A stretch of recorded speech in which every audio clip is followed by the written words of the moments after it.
what is education? Is it just getting children to school? And in our case, it's not.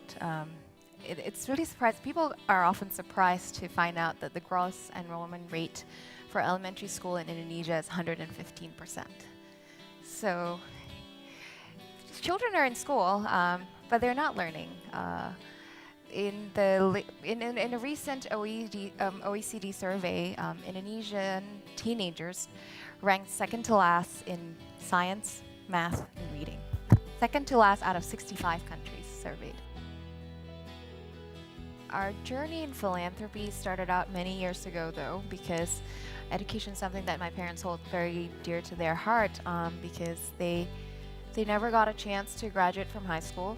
At the age of 17, they were forced to quit school to work to help support their families.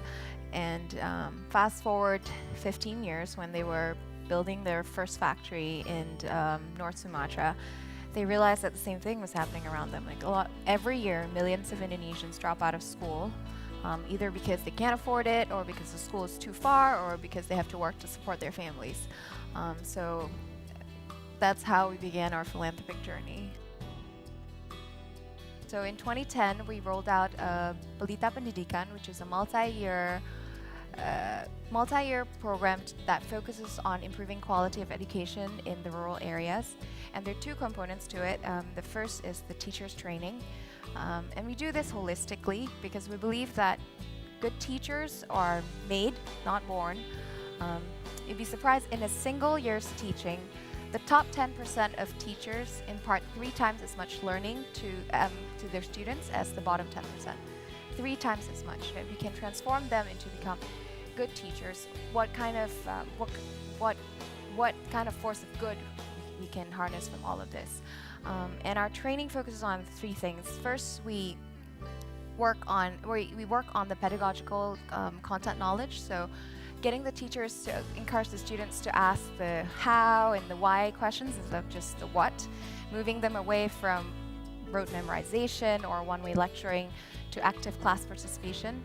And then we also we also organize them into working groups so that they have a support network for continuous learning.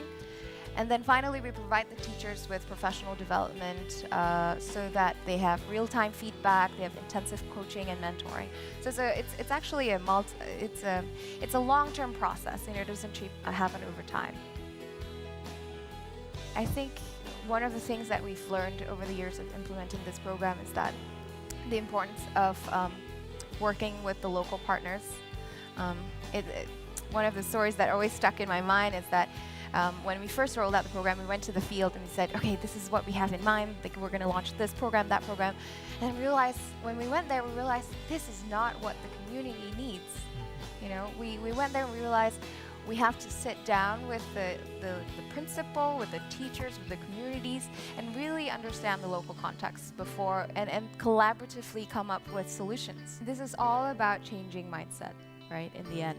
It's not the dollar amount that makes a difference. It's actually about the human touch, the mindset, and it's a long-term process. We see replication in 2 ways, right? So one is bottom up, which is how do we train the trainers so that they can also mobilize, they can become local facilitators in their respective communities. But the top-down approach, we know that our resources are limited. You know, no foundation can exist in a vacuum, so we have to leverage the resources of the government. We have to leverage the resources of other NGOs. They don't have to reinvent the wheel. They don't have to learn the hard way that we did, you know, that this approach doesn't work. But at the same time, we can learn from each other at the same time.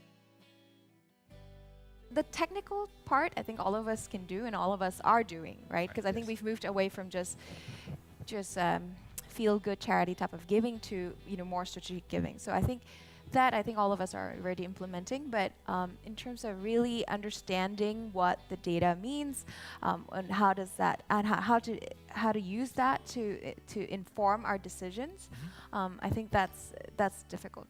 It's a very big challenge that we're all facing.